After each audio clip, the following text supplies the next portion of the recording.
Olá, colecionadores e seguidores do canal Coisa de Colecionador. Vamos trazer aqui para vocês um material que tem muito pouco comentário na internet, até porque é uma banda dos anos 70.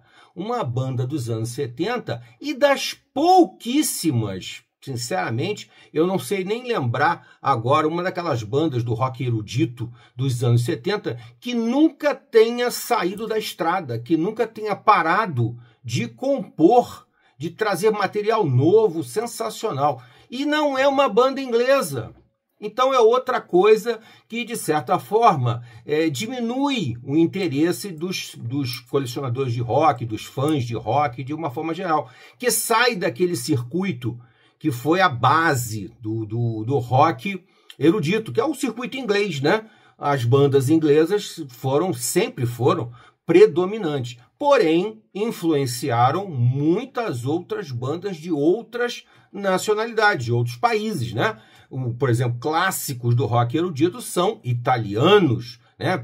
PFM, Banco del Mutuo Soccorso, tem vários. E na Alemanha também, e também no norte da Europa, né? Mas na Alemanha algumas bandas também se formaram, só que nunca conseguiram a mesma projeção dos ingleses. Os ingleses sempre foram dominantes, uma quantidade de bandas enorme, né? Que produziu muito rock erudito da melhor qualidade. Os mais conhecidos, Yes, Pink Floyd, Emerson Lake Palmer, Genesis, e aí você vai para aqueles que saem um pouquinho dos mais famosos, mas que são tão bons quanto esses que eu citei. E uma banda que é tão boa quanto essas que eu já citei aqui é o Eloy.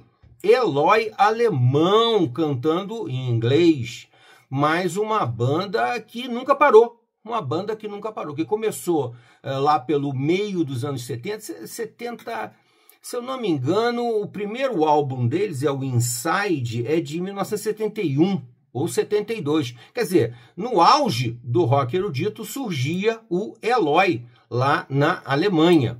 É uma banda extraordinária que tem álbuns muito bons lá nos anos 70. Eu vou citar aqui os meus favoritos, né? Que é o Floating, que é o segundo álbum, o Power and Passion, que é o terceiro álbum, e o Down, que é o quarto álbum.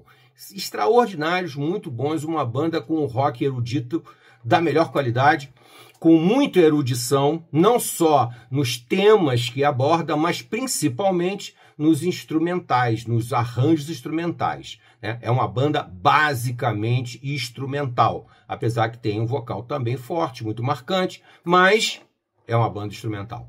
E abordando temas geralmente muito eruditos, com muita cultura, com muita, sei lá, quantas coisas eu fui ler, eu fui aprender, eu fui estudar, porque eu ouvi uma composição do Rick Wakeman, ou do Yes, ou do Pink Floyd, né, ou do Genesis. Então, todas as bandas influenciaram demais a cultura dos anos 70. Eram bandas que valorizavam isso, que sempre buscavam temas muito eruditos, muito cultos, para expressar, para contar a história através da música, do rock e do rock erudito. O Eloy, conforme eu falei, é uma banda extraordinária por um outro motivo ainda, que eles conseguiram, na minha opinião, um prodígio, que é compor álbuns depois dos anos 80 melhores do que eles compuseram nos anos 70. Porque o que aconteceu? Nos anos 70, eles compuseram esses álbuns extraordinários, que eu já citei alguns aqui, né?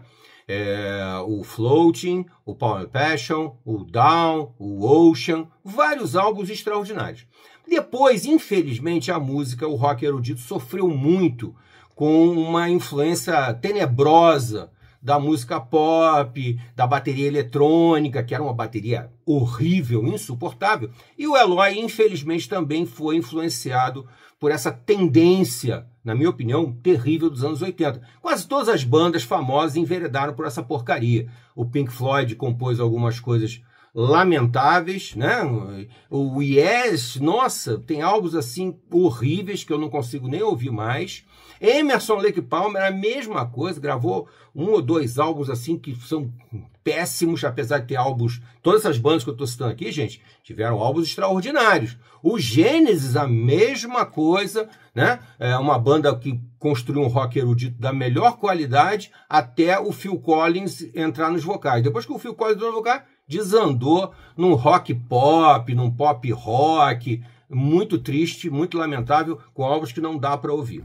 O Eloy também sofreu um pouco esse problema e compôs alguns álbuns muito tristes nos anos 80 e até o meio dos anos 90. Mas ele sobreviveu. Ele não só sobreviveu, como conseguiu se curar dessa porcaria, desse rock pop, desse pop rock. E voltou nos anos... Voltou não, né? Não interrompeu a trajetória dele. E quando houve a virada do milênio, o Eloy parece que caiu a ficha. Ele disse, não, nosso trabalho não é esse. Nós estamos nos tornando medíocres fazendo esse tipo de trabalho. A crítica também, né? A crítica é uma maneira boa de nós aprendermos e tentarmos sempre nos superar, né? Por isso que eu gosto tanto quando vocês deixam comentários, que eu também estou aprendendo aqui com vocês, tá?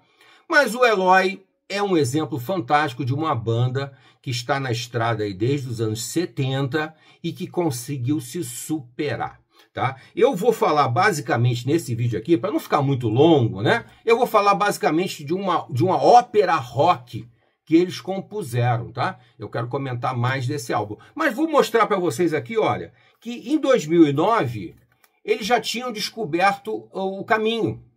Vou até tirar o plástico para vocês verem melhor a capa aqui, com o plástico da Reflexo. Olha, aqui eles já tinham descoberto o caminho de volta. Esse aqui já é o caminho de volta, Eloy Visionary, de 2009. Depois tem um outro que infelizmente não tem. Essa edição aqui eu tenho por quê? Essa edição aqui é muito bonita. Ela não é japonesa, que os alemães... o Eloy não fez um acordo com o Japão, então não existem edições japonesas, que são as melhores, né? Mas tem esse álbum aqui, que é um digipack bem caprichoso, bem bonitinho, CDzinho, vem com encarte.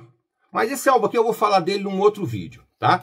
Eu só quis mostrar para vocês que a 2009 já tem isso. Depois tem The Tides Return, que não tem uma edição bonitinha igual essa aqui, eu pelo menos não tenho, não sei se existe. O The Times Return Forever, The Tides Return Forever. As ondas, né, retornam sempre. Muito bem. Aí, depois desse aqui de 2009, tem esse daí de 2011, que é o The Tides Return Forever. E depois o Frank Bornemann, acho que é esse o nome dele, eu sempre esqueço o nome dele. O vocalista, compositor, Frank Bornemann, ele simplesmente ficou extremamente impressionado com a pesquisa que ele fez, a enorme pesquisa que ele fez, sobre a história da Joana d'Arc.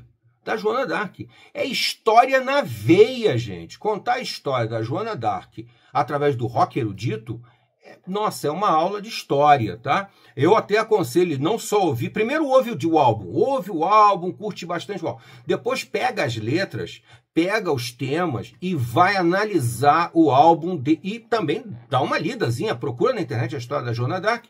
Você vai dizer que coisa primorosa é isso aqui, gente. Aqui, ó.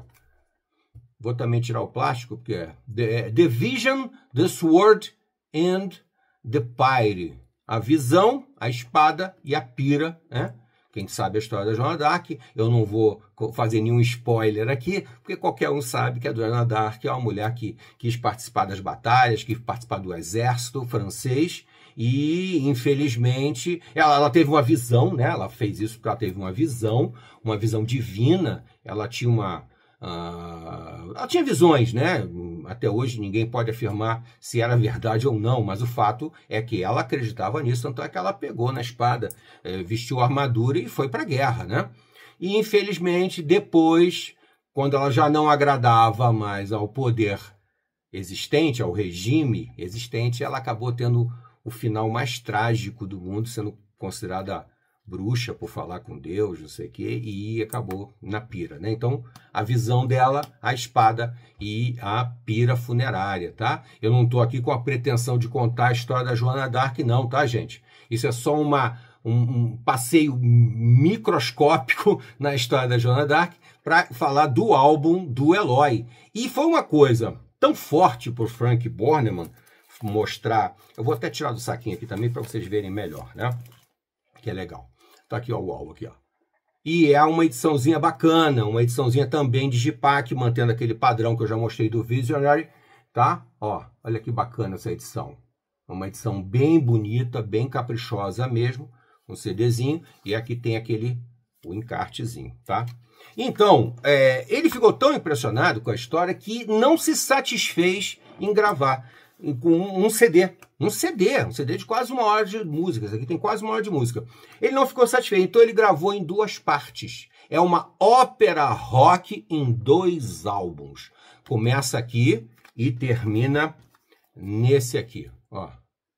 The Vision, The Sword and the Empire, parte 2. Tá? Porque o material que ele criou, que ele desenvolveu, que ele compôs, era muito extenso. Ele ganhou uma inspiração, assim, alucinada mesmo, alucinada. E realmente retratou com detalhes, com precisão, com tudo aquilo que o Eloy já fazia antes. Só que numa verdadeira ópera rock. Melhor até do que muitas outras óperas rock que eu já vi na vida, tipo Tommy, tipo The Wall. Sinceramente, muito melhor. Tá? Primeiro, rock erudito na veia. Tá? Banda afinadíssima, a banda tocando tudo que tem direito. Temas que, logicamente, mantêm o padrão do Eloy, padrão histórico do Eloy lá dos anos 70. Mantém, porém com uma criatividade enorme, melodias totalmente diferentes, muito bem construídas, e não para por aí. Com orquestra, com coral, com percussão, muita percussão, sinos, gongos e, sabe, criando aquele clima da música medieval, que é uma influência muito forte.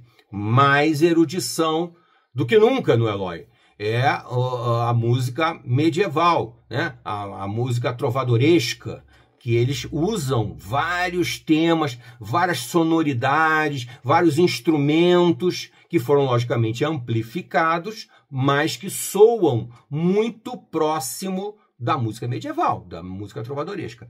E tem tudo a ver, né, gente? Afinal das contas, é quando se passa a história da Joana d'Arc. Então, é de uma inspiração ímpar, é absolutamente sensacional. Vou mostrar aqui para vocês o encartezinho do número 1.